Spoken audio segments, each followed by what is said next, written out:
There is a specific moment of the day that you may not even notice anymore. You enter the bathroom, close the door, or try to close it, and a few seconds later, you hear a familiar sound on the other side. A little paw scraping on wood. Perhaps a low meow, almost without force, as if the cat was just signaling its presence, not demanding anything. And then the door gives way an inch, two, and he enters with the same calmness as someone who has every right to be there. He jumps on the edge of the bathtub, lies on the rug, or simply sits looking at you with that indecipherable expression that cats master perfectly. And you laugh, maybe say something to him, and life goes on. It's such a small habit that most people don't even classify it as a behavior. It's just the cat being the cat. A cute eccentricity at best. Something to tell your friends with a smile on your face. Mine insists on coming in when I am in the bathroom. I don't know why. And everyone laughs because everyone who has a cat knows this scene. It's almost a cliche of feline coexistence. A behavior so common that it became a joke, became a meme, and became a topic of light conversation among people who share their lives with these animals. But what's really happening there isn't an eccentricity. It's not feline stubbornness, nor random curiosity, nor a comical attempt to invade your privacy. What's happening there is actually one of the most honest and revealing expressions of the bond your cat has built with you. And when you start to understand what this behavior really communicates, when you stop laughing and start observing, you'll never look at it the same way again. On the surface, it seems too simple to merit analysis. The cat wants attention, or he's bored, or you simply don't like closed doors because closed doors mean restricted territory. Most people believe that cats are creatures of habit that throw tantrums when something changes in their routine, and that following their owner to the bathroom is just a way of protesting against momentary isolation. This is the most common explanation, the quickest, and the one that makes the most sense for those who observe the behavior from the outside, without going into the animal's psychology. But that's not what's really happening. Not completely, at least. To understand what this moment really means, it is necessary to step back and think about the nature of the cat. Not as a domestic animal, not as a pet, but as a being that carries within itself a nervous system shaped by millennia of solitary and deeply vigilant life. The cat is, in essence, a solitary medium-sized predator. This means that, in the wild, he has no one to protect him. He hunts alone, sleeps alone, monitors the territory alone. Your alert system is always active, even when you seem completely relaxed. Even when he sleeps curled up on the couch with his eyes closed, part of his brain is processing his surroundings. Not because of neurosis, for survival. This creates something very specific in feline psychology, a particular relationship with vulnerability. The cat knows, on some deep instinctive level, what it means to be exposed. And he knows just as accurately when he is safe enough to let his guard down. This distinction between a safe environment and a threatening environment is the central axis around which feline behavior is organized. Everything the cat does or doesn't do can be read through this lens. When you enter the bathroom and close the door, you are, from the cat's point of view, disappearing. Not just moving out of sight, disappearing into an enclosed space with different smells, different sounds, and no exit window visible to him. You are, for a moment, unreachable. And for an animal whose nervous system was built to continually monitor its environment and the creatures that inhabit its territory, this inaccessibility creates something we might call, without exaggeration, surveillance tension. Don't panic. Not anguish. Just a discrete light up in the alert system. Something on the usual map has changed and needs to be checked. This behavior reveals the first layer of what is happening. The cat is monitoring you, Not because he's possessive, not because he's anxious in the clinical sense, but because you've become part of the mental map he uses to understand the world around him. You are a security reference, an important coordinate in the territory he inhabits.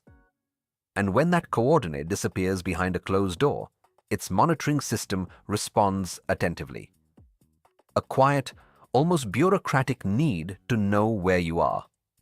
In the cat's mind, the territory is not just the apartment or the house. The territory includes you. You are part of the environment that he knows, evaluates, and considers predictable. And when you move into a space he can't access, he's not trying to invade your privacy. He's trying to make it easier. Maintain the integrity of the map that makes the world make sense to him. There is a huge difference between these two interpretations. One makes the behavior seem inconvenient. The other makes it understandable and even touching. But there is something deeper still, and this is where the explanation begins to take on a different texture, an emotional texture. The cat that enters the bathroom with you is not just monitoring. He is choosing to be where you are, even if the place offers him no practical advantage. There's no food in the bathroom. There's no sun coming through the window. The carpet is not the most comfortable place in the house. And yet, he chooses that specific space at that specific moment because you are there. Not what you have, not what you offer. You as a presence. This is not the behavior of an indifferent animal. This is attachment behavior. Studies on feline social cognition, an area that has advanced significantly in the last 2 decades, show that cats form attachment bonds with their owners in a much more sophisticated way than was believed during most of the history of animal research. In experiments based on the strange situation protocol, originally adapted to study attachment in human babies and later in dogs, cats demonstrated clear patterns of secure attachment. When the owner is present, they explore the environment with more confidence and curiosity. When the owner leaves, there is a noticeable change in behavior. Not necessarily vocalization or agitation, but a change in the pattern of movement and exploration. When the owner returns, the animal's nervous system regulates itself more quickly than in the presence of a stranger. This is behaviorally and neurochemically based bonding. This is real attachment with concrete implications for the animal's emotional well-being. And what seems simple is actually an everyday manifestation of this attachment happening in real time. The cat that enters the bathroom with you is not bothering you. He is, in technical language, seeking regulation through proximity to the attachment figure. And this is one of the most fundamental things that bonded animals do. Emotional regulation, the ability of a nervous system to return to balance after an event that alters its state, is a process that, in animals with bonding capabilities, often occurs in co-presence. In humans, this is widely documented. The presence of a trusted person has a measurable physiological effect, reducing cortisol, stabilizing heart rate, increasing stress tolerance. In cats, the presence of the owner works in a similar way, although with a more discreet and restrained behavioral expression. When the cat enters the bathroom and simply stays there without demanding anything, without vocalizing much, without jumping on you, he's using your presence to regulate himself. The tension of surveillance that arose when you closed the door dissolves as soon as he's back in the same space as you. His nervous system returns to baseline, and this happens not because you did something, but simply because you are there. Because you are, for this animal, the functional definition of security. It's easy to take this the wrong way. It's easy to see your cat sitting on the bathroom rug and conclude that it's clingy or dependent or that it's developed some separation problem that needs attention. But this interpretation is based on a human logic about independence and personal space that does not directly apply to feline psychology. The cat that can be close to you without needing anything more than proximity, without demanding active attention, without creating agitation, that cat is not insecure. He is, in fact, a cat with a secure enough bond to simply exist in your presence without needing constant reassurance. There's an emotional maturity to this that's easy to underestimate. There is also something that deserves special attention. The bathroom is an environment of high sensory stimulation for the cat's perceptual patterns. Loud and sudden sounds of water, cold and smooth surfaces, intense and chemical smells, moist steam that changes the temperature and texture of the air.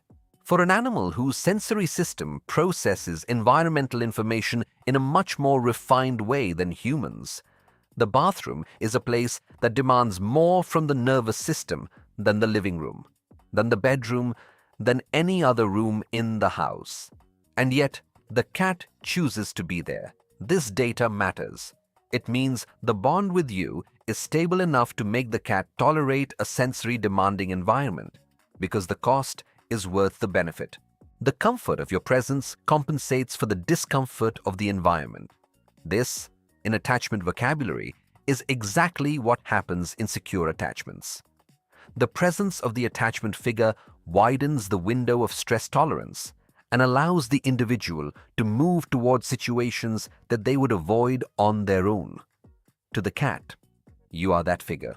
You are the anchor that makes the world more navigable.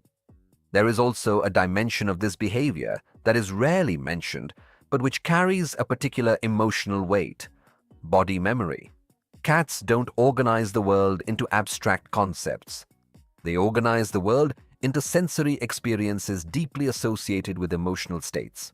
Feline memory is, to a large extent, a memory of the body, of smells, textures, sounds, temperatures, and the emotions that accompanied these sensations in previous moments. When your cat learns over time that where you go, he can go too, and that this presence is safe, predictable, and doesn't result in anything threatening, he registers this at the deepest level of his memory, not as a concept, but as a sensation, not as a rule, but as a bodily certainty. Over time, this pattern consolidates in a way that goes beyond conscious decision. The cat no longer needs to assess whether it is safe to accompany you to the bathroom. It just goes because the body knows that going is safe, because the body remembers with the fidelity that only somatic memory has of all the times it was, and how peaceful it was, and how you were there, and how everything was fine. This is body memory working as a safety map. And this map only exists because you built it, probably without realizing it, with the silent consistency of your presence over days, weeks, months. With each time you didn't react abruptly. With each time the environment was predictable. With each time the bathroom door opened and you were there on the other side, exactly where you were supposed to be. The cat doesn't know what trust is as a concept, but its body knows what it feels like to trust. And it is this feeling, accumulated and consolidated, that brings you to yourself even when the environment is difficult, even when the door is closed, even when it would be easier to stay on the couch. There is a curious paradox in this behavior that is worth naming carefully. The bathroom is the place in the house that humans most associate with privacy and voluntary isolation. It is the only space where, culturally, a closed door carries the weight of an almost sacred border. And it is exactly this space, the most closed, the most separated, the most inaccessible, that the cat chooses to break the distance. Not by accident, because it's exactly when the separation happens that his attachment system is activated. The closed door is not for the cat an instruction to stay out. It is a sign that something in the usual map has changed. It is a small break in the continuity of presence. And cats that have formed secure bonds respond to this disruption by seeking closeness, not by moving away, not by ignoring, but by going after it. Calmly, without drama, but going. There is something deeply recognizable about this dynamic, even if it belongs to an animal rather than a human. The tendency to seek out those we love, exactly at moments when contact is interrupted. the silent need to check that the connection is still there. The regulation that happens simply by being close, without needing anything in return, without needing the other person to do something. Just the certainty that the other exists is okay, is there. The bond is deeper than it seems. It always was. And when you understand this, something changes in the way you live this everyday moment. The next time that paw appears in the doorway, you will stop seeing a cat that doesn't respect your limits. You begin to see a being who chose you as a reference of security in a world that, for him, is much bigger and more unpredictable than it seems. A being that organizes the perception of the territory around its location, which regulates the nervous system itself through its presence. That carries in your body the accumulated memory that where you are is a safe place. This behavior reveals deep down the entire story of the bond you built together. Each time it was peaceful. Each time it was predictable. Each time you were simply there, existing in the same space as him, without anything bad happening. This cat is not invading your space. He is saying, in the only language he knows, the language of the body, of chosen presence, of closeness that asks nothing in return, that you are the safest place he has found. That of all the places in the world he could be, he chooses where you are. And that, as silent and everyday as it may seem, is one of the most honest forms of love there is.